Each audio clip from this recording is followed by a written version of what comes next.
create a quote, I just simply go create quote. I then title it whatever I need it to be. So franna, 15 ton. I then choose the client and the project it's going to be based off of.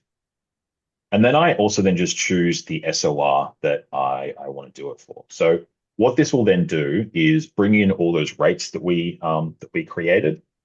And then now I can actually add specifically what I need for this quote. So there's two ways that you can do it. You can either do it kind of a la carte, like I can expand all these different rates that I showed you in here and just start typing, I need 8 units of base rate and build the quote like that. Or I can just describe what I want up in here and type it out, and AI will then go and build the quote for it.